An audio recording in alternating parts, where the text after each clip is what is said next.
lifted the crook out of his knees when another blow on the jaw sent him into the sand again.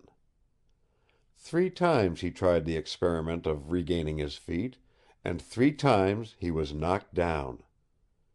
After the last blow he raised himself groggily to a sitting posture, and there he remained, blinking like a stunned pig, with his big hands clutching in the sand.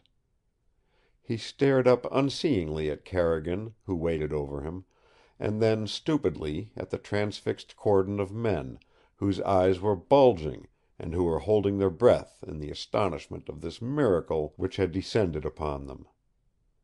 They heard Bateese muttering something incoherent as his head wobbled, and St. Pierre himself seemed to hear it, for he stirred and raised himself slowly, until he also was sitting in the sand, staring at Bateese. Carrigan picked up his shirt, and the riverman who had brought him from the bateau returned with him to the canoe. There was no demonstration behind them.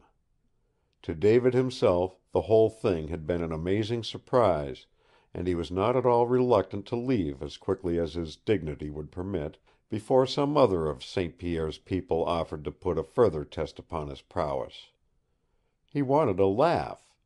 He wanted to thank God at the top of his voice for the absurd run of luck that had made his triumph not only easy, but utterly complete. He had expected to win, but he had also expected a terrific fight before the last blow was struck. And there had been no fight. He was returning to the bateau without a scratch, his hair scarcely ruffled, and he had defeated not only St. Pierre, but the giant half-breed as well. It was inconceivable, and yet it had happened. A veritable burlesque, an opera bouffe affair that might turn quickly into a tragedy if either St. Pierre or Concombre Bateese guessed the truth of it. For in that event he might have to face them again, with the god of luck playing fairly, and he was honest enough with himself to confess that the idea no longer held either thrill or desire for him. Now that he had seen both St. Pierre and Bateese stripped for battle, he had no further appetite for fistic discussion with them. After all, there was a merit in caution, and he had several lucky stars to bless just at the present moment. Inwardly he was a bit suspicious of the ultimate ending of the affair. St. Pierre had almost no cause for complaint, for it was his own carelessness, coupled with his opponent's luck, that had been his undoing, and luck and carelessness are legitimate factors of every fight, Carrigan told himself. But with Bateese it was different. He had held up his big jaw, uncovered and tempting, entreating someone to hit him, and Carrigan had yielded to that temptation. The blow would have stunned an ox. 3 others like it had left the huge half-breed sitting weak-mindedly in the sand, and no one of those 3 blows were exactly according to the rules of the game. They had been mightily efficacious, but the half-breed might demand a rehearsing when he came fully into his senses. Not until they were halfway to the bateau did Carrigan dare to glance back over his shoulder at the man who was paddling, to see what effect the fistic travesty had left on him. He was a big-mouthed, clear-eyed, powerfully muscled fellow, and he was grinning from ear to ear. "Well, what did you think of it, comrade?" The other gave his shoulders a joyous shrug. "Mon Dieu! Have you heard of one garçon named Joe Clamart, monsieur? No? Well, I am Joe Clamart, what was once great fighting man. Bateese have whipped me 5 times, monsieur, so I say it was one grand fight. Many years ago I have seen the same thing in Montreal, the boxeur du profession. Oui, and René Babin pays me 15 prime Martin, against which I put up 3 scrubby red fox than you would win. They were bad, or I would not have gambled, monsieur. It is funny." "Yes, it is funny," agreed David. "I think it is a bit too funny. It is a pity they did not stand up on their legs a little longer." Suddenly an inspiration hit him. "Joe, what do you say? Shall you and I return and put up a real fight for them?" Like a sprung trap, Joe Clamart's grinning mouth closed. "No, no, no," he grunted. "There has been plenty fight, an' Joe Clamart must save hees face for Antoinette Roland, who hate ze sign of fight like she hate ze devil, m'sieu.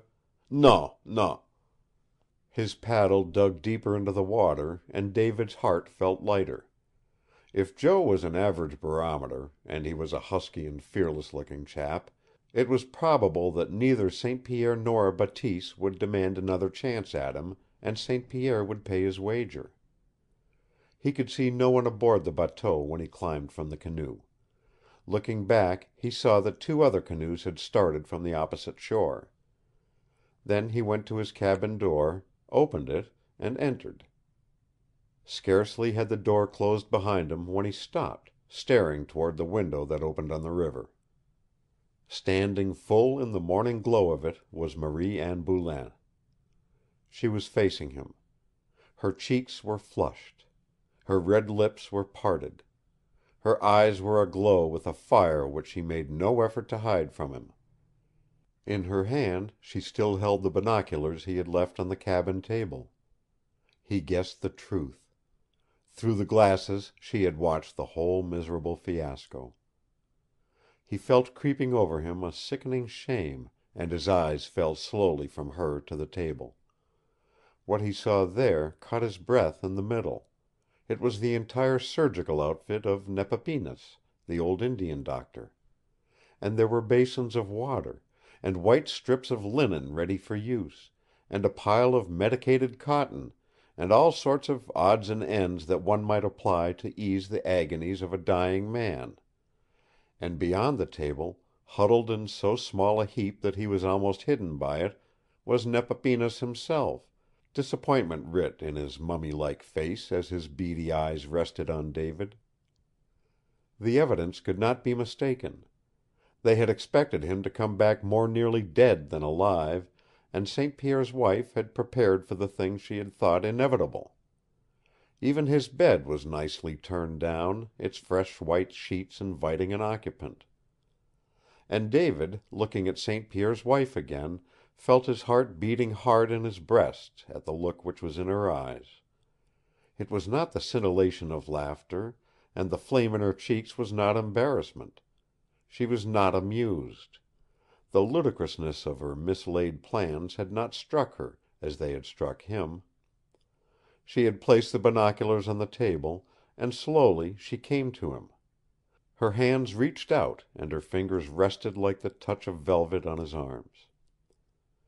"It was splendid," she said softly. "It was splendid."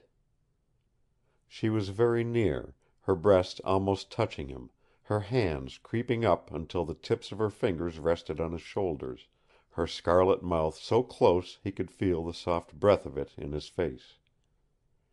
"It was splendid," she whispered again. And then, suddenly, she rose up on her tiptoes and kissed him. So swiftly was it done that she was gone before he sensed that wild touch of her lips against his own. Like a swallow she was at the door, and the door opened and closed behind her, and for a moment he heard the quick running of her feet. Then he looked at the old Indian, and the Indian, too, was staring at the door through which St. Pierre's wife had flown. End of chapter 21. Recording by Roger Moline.